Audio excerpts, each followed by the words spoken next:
Head autojuhid, nagu igal nädalal räägime ka täna teile ohutust liiklemisest ja meie reporter Kerli ongi juba ootel, et tuua teieni järjekordne oluline, kuid ka põnev teema. Millest täna juttu tuleb? Tere, kevad on kohe käes ja ilmad muutuvad järjest ilusamaks. Sestap hakkavad inimesed ka rohkem liikuma ja ringi reisima, seda ka bussidega. Ning lastelegi korraldatakse rohkem klassiekskursioone ja väljasõite. Samas on viimastel aastatel olnud palju juttu busside osalusel toimunud liiklusõnnetustest. 2019. aastal toimus bussi osalusel 102 õnnetust, millest sai vigastada 176 ning hukkus 3 inimest.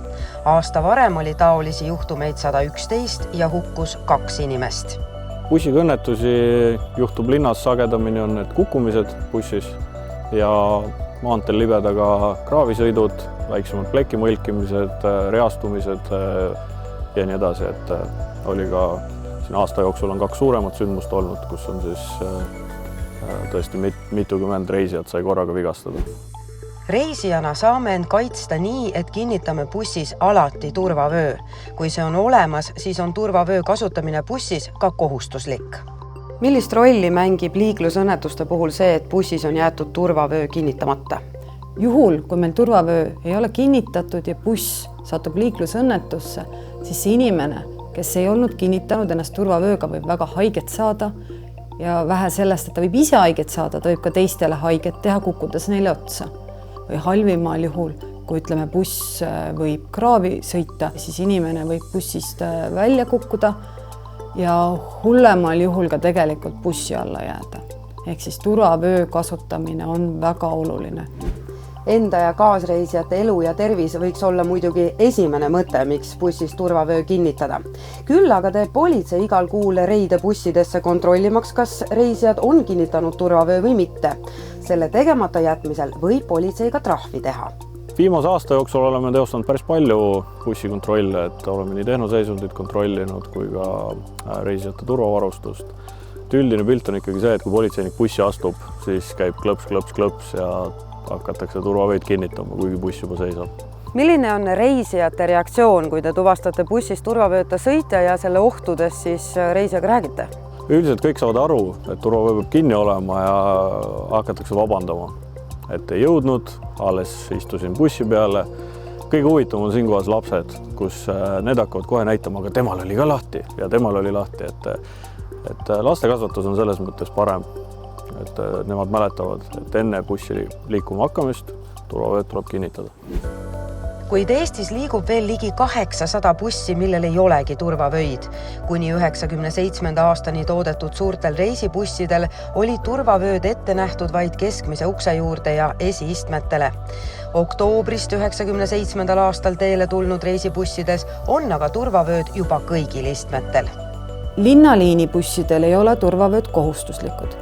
Samuti ei ole kohustuslikud ka maakonnaliinidel, kuigi Eesti riik on läinud seda teed, et me nõuame kõikidelt vedajatelt, kes tulevad maakonnaliine teenindama, et nende bussidel oleks turvavööd olemas. Ja liikume üha rohkem sinnapoole, et need turvavööd oleks nii nimetatud 3 punkti turvavööd.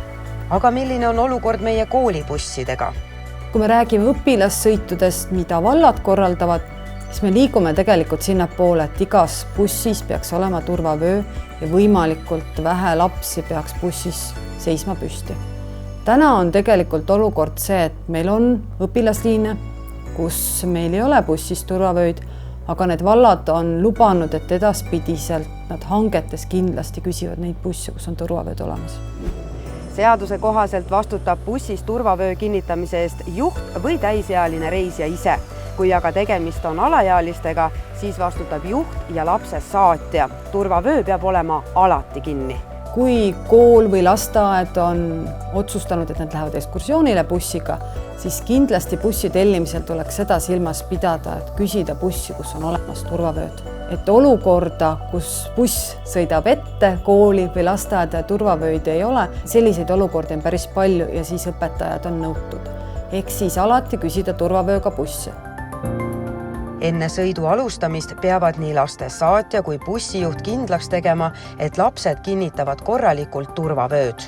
Ja see, kui sul on turvavöö peal, tähendab ka seda, et kui buss sõidab, siis bussis liikuda ei tohi. panen siinkohal ka tegelikult südamele lapsevanematele, et lapsevanemad teeksid seda selgitustööd, et kui bussis on olemas turvavöö, tuleb see alati kinnitada. Ei ole just harvad juhtumid, kus just lapsed õpetavad oma vanematele, et ka bussis tuleb turvavöö kinnitada. Ja tean omast käest, et kui üks reisija juba julgelt turvavöö kinnitab, siis teevad seda ka teised. Nii et vöö peale ja head teed!